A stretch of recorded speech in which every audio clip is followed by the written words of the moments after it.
শান্তিপুর থানার অন্তর্গত বক্তারঘাট শিবতলা এলাকায় ভয়াবহ অগ্নিকাণ্ডে সম্পূর্ণভাবে পুড়ে যায় উত্তম প্রামাণিকের বাড়ি। স্থানীয় সূত্রে জানা যায়, কালীপুজোর ভাসানের সময় ফানুসের আগুন থেকেই এই অগ্নিকাণ্ডের সূত্রপাত বলে প্রাথমিক অনুমান করা হচ্ছে। ঘটনার পর এলাকাবাসীরা তৎক্ষণাৎ শান্তিপুর দমকল অফিসে ফোন করেন। দমকলের গাড়ি আগুন নেভানোর পর ঘটনাস্থলে পৌঁছায়, কারণ ঘটনাস্থলে দমকল অফিস থেকে বেশ কিছুটা দূরে। এই আগুনে বেশ কিছু কৃষিকাজের সরঞ্জাম পুড়ে ক্ষতিগ্রস্ত হয়েছে। বাড়ির ভেতরে থাকা একটি গরুকে স্থানীয়রা দড়ি কেটে বের করে প্রাণে রক্ষা করেন। খবর পেয়ে শান্তিপুর থানার পুলিশ ঘটনাস্থলে পৌঁছে এলাকার পরিস্থিতি নিয়ন্ত্রণে আনে। ক্ষোভ গিয়ে পরে দমকলের ওপর। এলাকাবাসীর প্রশ্ন, যখন দমকল অফিসে ফোন করা হয় তারা আসতে দেরি করে, সময় আসলে আগুন এত বাড়তে পারতো না। পুরো ঘটনার জুড়ে বক্তারঘাট এলাকায় চাঞ্চল্য ছড়িয়েছে। এলাকাবাসী দমকলের এই গাফিলতির জন্য ক্ষোভে ফেটে পড়েছেন। আমি বাড়ি ছিলাম না, হয়তো বাজি রয়েছে, উপরে ফানুস আসছে, অনেক কিছু আসছে, পাটকাঠি চালা ছিল, এসে পড়েছে, পড়ে ধরে গেছে, হয়তো এরকমই হবে। তাহলে কি ফানুস থেকে কি এই বিপদটা হয়ে গেল? হ্যাঁ, ওই থেকেই হয়েছে। তাহলে কি লাইনের সূত্র মতো কি ফানুসে কি ভয়ঙ্কর? ফানুসও তো ভয়ঙ্কর, তো অবশ্যই ভয়ঙ্কর, চালার উপরে এসে পড়ে ধরে যাচ্ছে। তাহলে কি ফানুসটাও কি বিরত করা যায়? হ্যাঁ, বিরত করা যায় 100 বার। কতটা ক্ষয়ক্ষতি হয়েছে আপনার? আমার ক্ষয়ক্ষতি আপনারা তো দেখছেন কি হয়েছে। কি ছিল ঘরে? ঘরে আমার ফসল ছিল, ওটা রান্নাঘরে বাসনপত্র ছিল, চৌকি ছিল, গরু ছিল ঘরে। গরু অসুস্থ।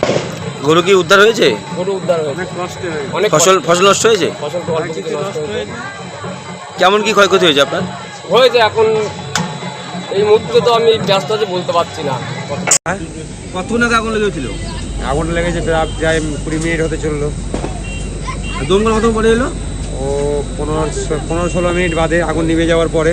না, আগুন লিভার পরে দমকল এসেছিল তো? সব পাবলিকে যখন জল নিয়ে এসে যখন দিচ্ছে ওখানে, তখন দমকল আসে নিবার মুখে। মানে আগুন লিভার পরে দমকল? আগুন নিবার মুখে আসে। এই জায়গাটা কোথায়? এটা যে বক্তারঘাট শিবতলা, এটা দমকল কতক্ষণ পরে এসছে? দমকল কিছু না হলে আধা ঘন্টার ওপরে টাইম লেগে গেছে আসতে। ততক্ষণে আগুন নিয়ন্ত্রণে চলে এসেছে, তারপরে ফায়ার ব্রিগেড এসছে। এখানে সাংবাদিক নিজে দাঁড়িয়েছিল, মানে প্রথম থেকে লাস্ট পর্যন্ত সব কিছু দেখেছে, নিজে ফোন করেছে।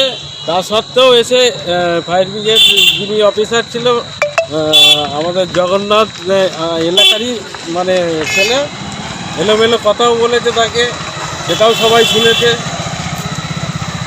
আগুনটাই নিয়ন্ত্রণে এসছে, তারপরে ফায়ার ব্রিগেড হাজির হয়েছে। মানে এখান থেকে ফায়ার ব্রিগেড অফিস কত দূর? এখান থেকে ফায়ার ব্রিগেড আসতে মানে হাফ কিলোমিটার লাগবে, 5 মিনিট টাইম লাগবে না। মানে সেখানে আসতে টাইম লাগিয়েছে? সেখানে আধ ঘন্টার ওপরে টাইম লাগিয়েছে। তার মধ্যে সব তো ভস্মীভূত হয়ে গেল, সব একেবারে শেষ। এ বিষয়ে নিয়ে কি বলবেন আপনি?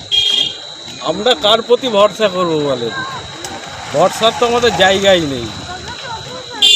এই জায়গাটায় আমরা মানে কি করবো এটাই তো বুঝে উঠতে পারছি না এখন। মানে ফায়ার ব্রিগেডের প্রতি কোনো ভরসা নেই? না, কোনো রকমই নেই। তাহলে এত লেটে আসে নাকি? ফোন করেছি কখন, আর এসছে কখন? এলাকাটার নাম কি? বক্তারঘাট, শান্তিপুর। আপনার নাম? আমার নাম উৎপল প্রামাণিক। আমি তাও এই অবস্থায় এসেছি, দেখতেই পাচ্ছেন কি। আপনাদের কেউ মারা গেছে, বাবা মা?